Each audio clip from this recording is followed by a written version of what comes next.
Well, I spent 33 years in the United States Army. I have been deployed for 12 years overseas, all over Latin America, Middle East, Europe, Asia, and Africa, and have worked a lot of interagency assignments. And tell me about your path to general. What was that like? What do you mean, my past general? No, your path to becoming General Valenzuela. Oh, my path. I'm sorry, path. Well, not easy in the United States Army, particularly for a person of color. So somewhat a little bit of subtle discrimination, but nevertheless overcome with a lot of luck and timing. Beautiful family to support me. And we did what is somewhat considered the impossible, particularly from a kid from the West Side. Mm-hmm. And so, given all of your experience and everything you've known, seen, and been through, what do you think about some of these appointments that we've seen from President-elect Donald Trump? And I'll ask you more specifically about his nomination for the Department of Defense. Sure. Well, I would say, first of all, constitutionally, when a president gets elected, he gets the choice. He gets to make his choices of his cabinet. And there's always going to be controversy, particularly if he doesn't reach across the table. But nevertheless, in today's partisan politics, it's going to be awfully difficult to make a choice that's going to be satisfactory to all. So they're going to be controversial. I mean, there's just no ifs, ands, and buts about it. But you have to surround yourself with those folks that you think will best support you in your mission, and that's to govern the United States. Is that too fast for you? No. I just didn't want to interrupt you before you were done talking. Yeah. So you said specifics, correct? Yes. I think Secretary of State, Senator Rubio, was a good choice. I think the ambassador to the UN, Stefanik, excellent choice. I think DNI, which is Tulsi Gabbard, she's Lieutenant Colonel of the Reserves, Army Reserves. That's a plus, obviously. I have not heard about the Department of Justice. I think I just heard Attorney General. I'll come back to that a little bit later. DNI, I think I mentioned that already, Tulsi Gabbard. Mm-hmm. But specifically, I guess you're looking for Secretary of Defense. Mm-hmm. I think in the last administration and even in Trump's later years, we had a tendency to go to general officers, senior leaders, if you will. And it's pretty tough when you're an outsider like Trump was on his first term to pick folks who have been in the Army, Marine Corps, 30, 40 years. It's pretty tough to gain their loyalty and to gain their respect. And although I think us military folks, kind of salute and obey the commander-in-chief, there's going to be some tough calls. And at the end of the day, that president makes a call, and then it's up to those who are being given the order to either salute and march on or resign. And I think in the case of Trump on the first term, he had a couple of folks that resigned or were let go. In the case of this Secretary of Defense on this term, I know Pete very well. He's got 2 combat tours under his belt. He was not a senior leader, but he served his country. Now, does that make him qualified to be the Secretary of Defense? Probably in a lot of eyes, no. But President-elect Trump has been known to make some choices, which are what I refer to as out of the box. And Pete is one of those.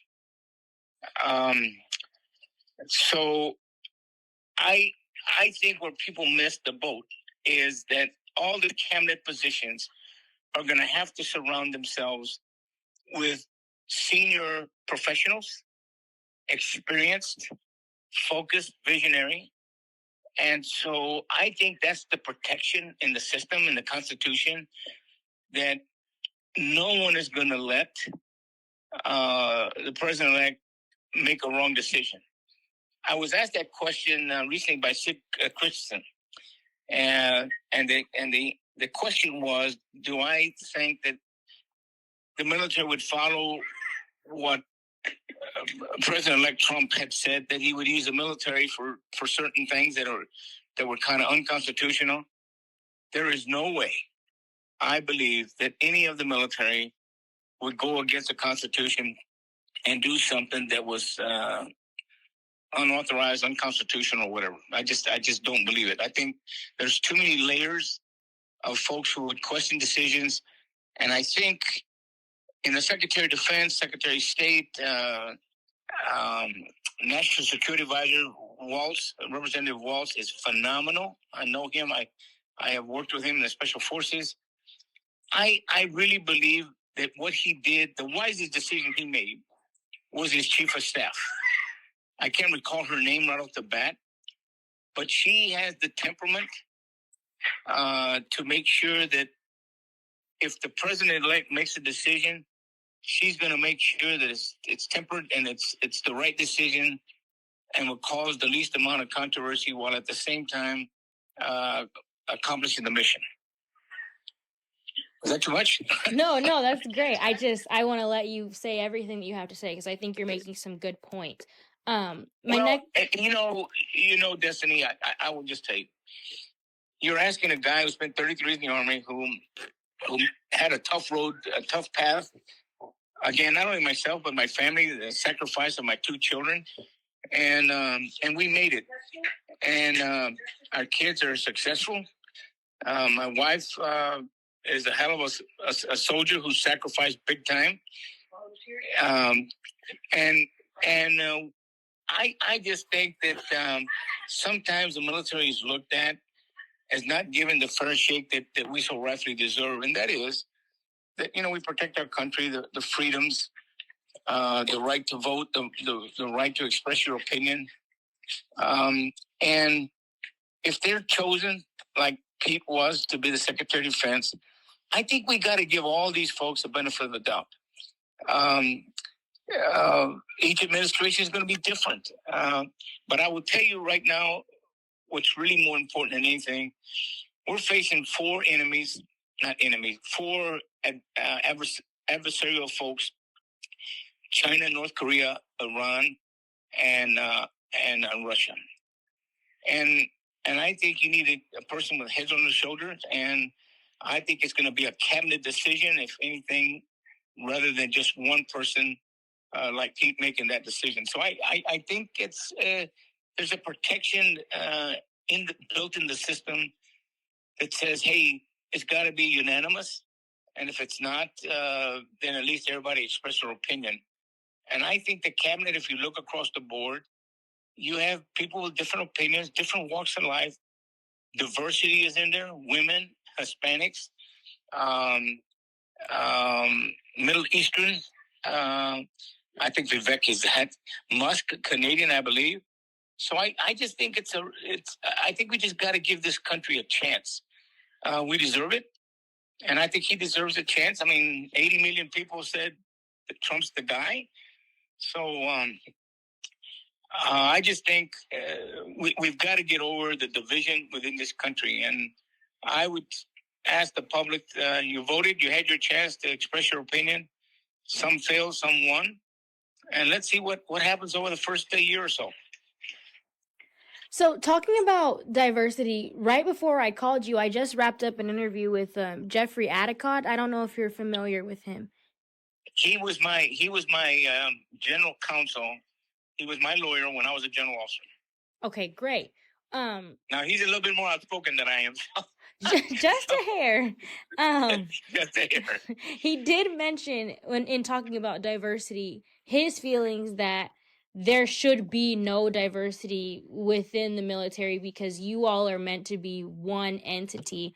And he does That's feel correct. that under this Trump appointment, that will be what the military goes back to being. Is that something that you can support? I would say, I think personally that we might have leaned toward the DEI, the wokeness a little bit too much. And what I mean by that is that when I was an officer in the United States military, I had black, whites, gays, women, Muslim. I had every walk of life. And I never had to look to my left or right or to my back. They took orders and they followed them. I think, unfortunately, lately, we've had a tendency to kind of say, well, we got to have a certain group represented. Well, we don't have all those groups represented in the military, unfortunately, but we have most of them. But I think if you look, all the women who are general officers, all the women who are in senior leaderships, African Americans, we have very, very, very few Hispanics, unfortunately. I got a couple of Asians. I mean, there's a woman admiral from San Antonio, Texas, that is the commandant of the Naval Academy. My God. Mm-hmm. We have diversity built in already.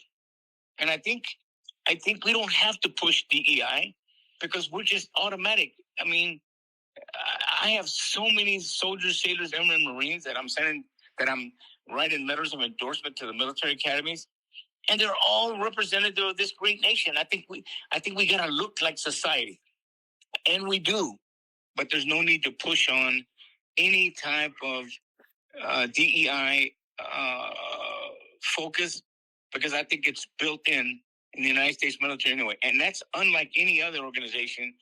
It just comes with the natural young American cast of young adults signing up for the United States military.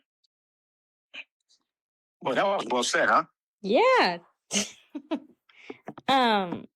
Thank you for that. And kind of wrapping up here, one of the things that we discussed is what is the makings of a good appointee and overall cabinet for this country.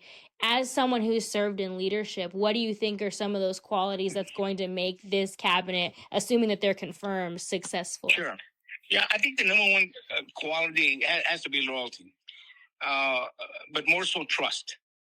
And if you have all these people from different walks of life, again, representative of the American cast of society, if they believe in this country, like I think they are, like I think any cabinet member, even under the previous administration, if the country's number one, I mean, if that's the priority, then I think that's the main quality. And it's all about character and reputation. And thus far from what I've seen, some are controversial in some eyes, but I see reputation and character across the board as being well done. Okay, General, is there anything else that you would like to say or add that maybe I haven't asked you or you feel would be important? But nevertheless, I just think with the world politics, and all my comments to you, Destiny, are through my military lens. So, when I talk economics, politics, social, and military, it's through those eyes. It's through the lens and the experience I have. So I'm giving you my best personal opinion, maybe somewhat out of the box, if you will. But I think the public needs to know how we feel. And if we're in fact where I think we're at, with 4 adversaries on the horizon, I think we got to stand up and let's give this guy a chance, the new president, soon to be, and his cabinet. And if we make the wrong decisions, then hopefully he'll follow suit and remove those people if it's not within the public domain or liking, I guess. And I just think it's important. And so anyway, I salute you guys for asking the right questions. But I would just ask that you frame it as an apolitical soldier, just saluting and giving my best opinion to the public of this country. Okay, I might have accidentally fibbed. I do have one more thing for you. Sure. Do you? Probably a loaded one. Probably a loaded question. No. It's more of if you foresee any problems, because as we know, Hegseth is not necessarily a cookie cutter of what a Secretary of Defense would normally look like in terms of resume or anything like that. Do you think that he'll run into any problems along the way? As long as I've known about Pete, I mean, Harvard, Yale, 2 tours in combat, military, family of seven kids, from Tennessee, has a lot of respect. I think he does have 2 things. Again, I mentioned it before, and that's character and reputation.